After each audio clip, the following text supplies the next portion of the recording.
الصلاة خير من النوم۔ السلام علیکم ورحمۃ اللہ وبرکاتہ۔ پیارے دوستو، آج ہم آپ کو 3 بہنوں کی ایسی داستان سنائیں گے جس کو سن کر آپ بھی حیران ہو جائیں گے۔ پیارے دوستو، یہ کہانی ہم ایک لڑکی کی زبانی سنتے ہیں۔ پیارے دوستو، وہ لڑکی کہتی ہے کہ میں رضوانہ ہوں۔ یہ ان دنوں کی بات ہے جب میں ایک NGO میں جاب کیا کرتی تھی۔ ہمارا کام ایسا تھا کہ ہمیں زیادہ تر دیہاتوں اور کچی آبادیوں میں جانا پڑتا۔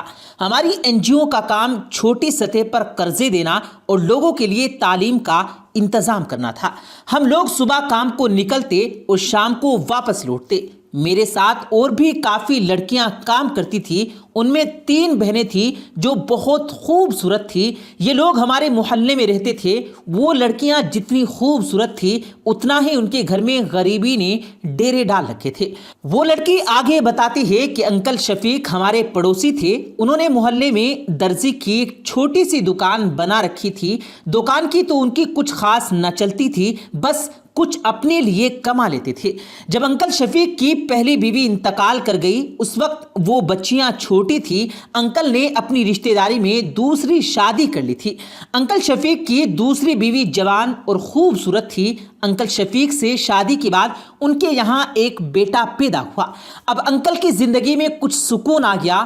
وقت گزرتا گیا۔ انکل کی بیٹیاں اب جوان ہو رہی تھی۔ سوتیلی ماں سوتیلی ہی ہوتی ہے۔ وہ بیٹیوں کے ساتھ سخت پیش آتی تھی۔ انکل بیوی کے سامنے خاموش رہتے۔ انکل کی بڑی بیٹی کا نام کاملہ تھا، جو میری ہم عمر تھی، لیکن تینوں لڑکیوں میں عمر کا زیادہ فرق نہ تھا۔ زیادہ سے زیادہ 1.5 سال کا فرق تھا۔ درمیان والی کا نام شاملہ تھا اور سب سے چھوٹی کا نام لائبہ تھا۔ تینوں بہنوں نے میٹرک پاس کر رکھا تھا۔ ماں کے رویے کو دیکھتے ہوئے انہوں نے گھر سے نکلنے کا فیصلہ کیا۔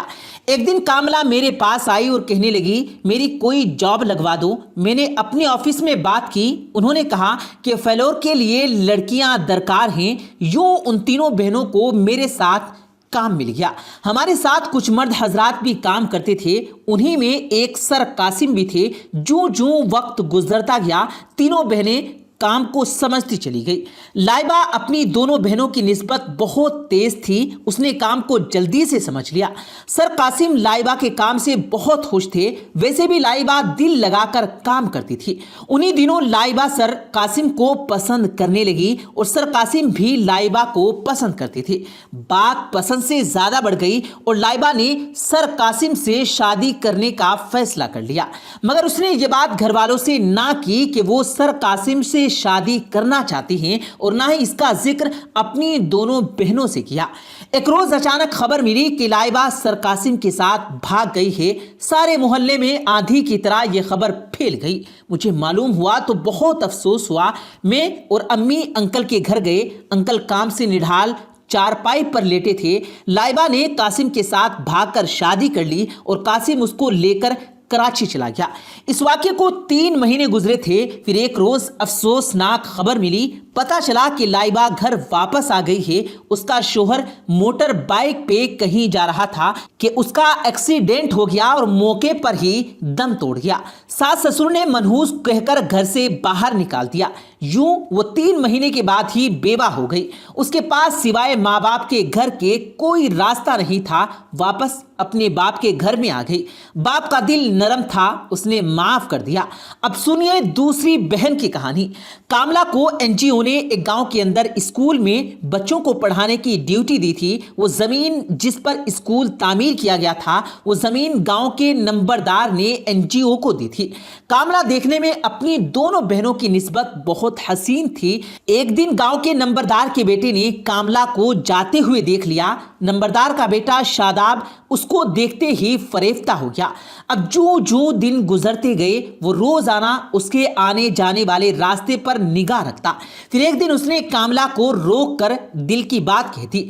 کاملہ نے اس کی بات کا کوئی نوٹس نہ لیا، کیونکہ وہ جانتی تھی کہ یہ نمبردار کا بیٹا ہے۔ اب کاملہ اسکول میں پڑھانے جاتی تو وہ کسی نہ کسی بہانے اسکول پہنچ جاتا اور کوشش کرتا کہ کاملا سے بات کر لے۔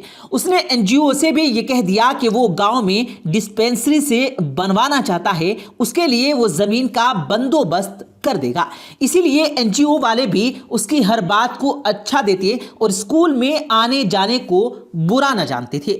اسی دوران شاداب نے کاملا سے رشتے کی بات کر دی اور کہہ دیا کہ وہ اسے پسند کرتا ہے اور اگر وہ ہاں کر دے تو جلدی ہی اس سے شادی کر لے گا۔ کاملا کو رشتے سے کوئی اعتراض نہ تھا۔ گھر آ کر کاملا نے سوتیلی ماں کی بجائے اپنے باپ سے شادی کی رشتے کی بات کی۔ انکل نے کاملا سے کہا کہ وہ شاداب کو ملیں گے۔ اگلے دن کاملا نے شاداب کو گھر آنے کی دعوت دے دی کہ والد صاحب تم سے ملنا چاہتے ہیں۔ اس پر شاداب نے کہا کہ وہ سوچ کر جواب دے گا۔ کچھ دن بعد شاداب نے کاملا سے کہا کہ وہ یہ شادی تو کر سکتا ہے لیکن اپنے والدین کو راضی نہیں کر سکتا، چونکہ وہ اس رشتے سے کبھی راضی نہ ہوں گے۔ دیکھو میں تم سے پیار کرتا ہوں، میں تم سے کورٹ میرج کروں گا، تم بے فکر رہو، تمہیں ہر طرح سے خوش رکھوں گا، تم کو الگ جگہ پر جا کر ایک گھر بھی لے کر دوں گا، تم جانتی ہو پیسے کی کوئی کمی نہیں۔ کاملا نے کچھ دن سوچ وچار کیا اور وہ راضی ہو گئی۔ دونوں نے بھاگ کر شادی کرنے کا پلان تیار کر لیا اور ایک رات اندھیرے میں شاداب کاملا کو لے کر بھاگ کھڑا ہوا۔ کچھ دنوں تک دونوں شاداب کے دوست کے گھر ٹھہرے۔ اس نے ان کا نکاح کروا دیا۔ کاملا کے باپ پر ایک بار پھر سے بجلی گر گئی۔ اس کی رہی سہی زندگی بھی جواب دے گئی۔ جو وقت گزرتا گیا شاداب اور کاملا کی محبت میں کمی آتی گئی۔ شادی کے چند مہینوں بعد ہی شاداب نے اپنا رنگ دکھانا شروع کر دیا۔ وہ بات بات میں کاملا سے جھگڑنا شروع کر دیتا۔ جھگڑنے کے ساتھ ساتھ وہ کاملا سے مار پیٹ بھی کرتا۔ کاملا آئے دن کے جھگڑوں اور مار پیٹ سے تنگ آ چکی تھی مگر چپ تھی کیونکہ اس شادی میں اس کی مرضی بھی شامل تھی۔ شادی کے 1 سال بعد ہی شاداب نے کاملا کو طلاق دے دی اور اس طرح کاملا طلاق لے کر باپ کے گھر آ گئی۔ باپ مرتا کیا نہ کرتا، ایک بار پھر خاموشی ساتھ لی۔ دن بدن انکل کی طبیعت بگڑتی جا رہی تھی۔ ان کی پریشانی کو دیکھ کر کے انکل کی بیوی نے ان سے بات کی، اگر مناسب ہو تو شاملہ یعنی جو چھوٹی بیٹی تھی اس کی شادی اس کے بھائی محسن سے کر دے۔ اس نے انکل سے کہا کہ دونوں بیٹیوں کا انجام وہ دیکھ چکا ہے، ایک بیوہ ہے اور ایک طلاق لے کر گئی، اگر تم مناسب سمجھو تو اپنے باپ سے بات کرتی ہو۔ انکل کی بیوی کا بھائی کچھ خاص کام نہیں کرتا تھا، بس تمام دن گھر پر پڑا رہتا۔ وہ عمر میں شاملہ سے کافی بڑا تھا، شادی شدہ تھا لیکن بیوی فوت ہو چکی تھی، اولاد بھی کوئی نہ تھی۔ انکل نے کچھ دن سوچنے کے کہا، پھر شاملہ کے ساتھ رشتے کی بات کی، اگر وہ ہاں کرتے تو اس کی شادی محسن سے کر دی جائے۔ شاملہ جوان اور خوبصورت تھی۔ اس نے 2 ٹوک باپ کو انکار کر دیا کہ وہ کبھی محسن سے شادی نہیں کرے گی۔ اب اس کی اور میری عمر میں فرق تو دیکھیں۔ یہ سن کر باپ خاموش ہو گیا۔ شاملہ کی سوتیلی ماں برا مان گئی کہ شاملہ کون ہوتی ہے اس کے بھائی کو انکار کرنے والی۔ اب اس کا غصہ دن بدن تینوں بہنوں پر زیادہ ہوتا جا رہا تھا۔ کبھی کاملا کو طلاق کا طعنہ دیتی اور کبھی لائبہ کو بیوہ عورت اور منحوس کہتی تھی۔ انکل کی حالت اچھی ہونے کی بجائے بگڑتی جا رہی تھی۔ انکل کا ایک شاگرد تھا جس کا نام فیضان تھا۔ وہ اکثر دوپہر کو کھانا لینے گھر آتا۔ وہ شاملہ کو پسند بھی کرتا تھا۔ اس بات کا کسی کو معلوم نہیں تھا کہ دونوں ایک دوسرے کو پسند کرتے ہیں۔ اب سوتیلی ماں ضد پر اڑ گئی کہ اپنے بھائی کی شادی شاملہ سے کروا کر ہی رہے گی۔ ایک دن شاملہ نے اپنی سوتیلی ماں اور اس کے بھائی کی باتیں سنی، جس میں اس کی ماں یہ کہہ رہی تھی کہ اگر شاملہ نہ مانی تو زبردستی اس کا نکاح تمہارے ساتھ کروا دوں گی۔ اگلے ہی دن شاملہ نے فیضان سے رابطہ کیا اور ساری بات سے آگاہ کیا۔ فیضان ایک معمولی ملازم تھا۔ اس نے سوچا اگر کوئی فیصلہ نہ کیا تو اتنی حسین لڑکی اس کے ہاتھ سے نکل جائے گی۔ شاملہ کی بات سن کر فیضان نے کہا، تم فکر نہ کرو، کل ہی ہم کورٹ میرج کر لیں گے۔ اگلے دن شاملہ کسی کو بتائے بغیر اپنے 2 جوڑے بیگ میں لیے اور گھر سے بھاگ نکل گئی۔ فیضان ریلوے اسٹیشن پر اس کا انتظار کر رہا تھا۔ ریلوے اسٹیشن پر پہنچ کر فیضان نے اسے ساتھ لیا اور کراچی کی جانب روانہ ہو گئے۔ جیسے ہی یہ خبر محلے میں پھیلی، ہمیں ایک بار پھر انکل کے گھر میں افسوس کے لیے گئے۔ وہ تو منظر ہی اور تھا۔ انکل کی 4 پائی صحن میں رکھی تھی، وہ سب کچھ چھوڑ چھاڑ کر دنیا سے جا چکے تھے۔ سب لوگوں کی زبان پر ایک ہی لفظ تھا، لو بتاؤ تیسری بھی بھاگ گئی۔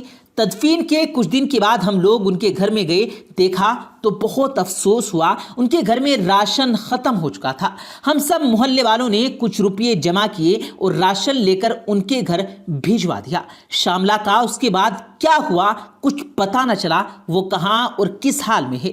اللہ رب العزت ایسے برے وقت سے ہم سب کو بچائے، آمین ثم آمین۔ پیارے دوستو، یہ تھی ہماری آج کی ویڈیو، امید ہے آپ کو پسند آئی ہوگی۔ ویڈیو پسند آنے کی صورت میں اسے لائک کیجیے گا اور اپنے دوستوں کے ساتھ ضرور شیئر کیجیے گا، اور مزید اسی طرح کی ویڈیوز پانے کے لیے ہمارے یوٹیوب چینل کو سبسکرائب کر کے ساتھ میں لگے بیل آئیکن پر ضرور کلک کیجیے گا، تاکہ مزید اپلوڈ ہونے والی ویڈیوز کا نوٹیفیکیشن بر وقت آپ تک پہنچتا رہے۔ مجھے دیجیے گا اجازت، ملتے ہیں پھر ایک نئی ویڈیو کے ساتھ، تب تک کے لیے اللہ حافظ۔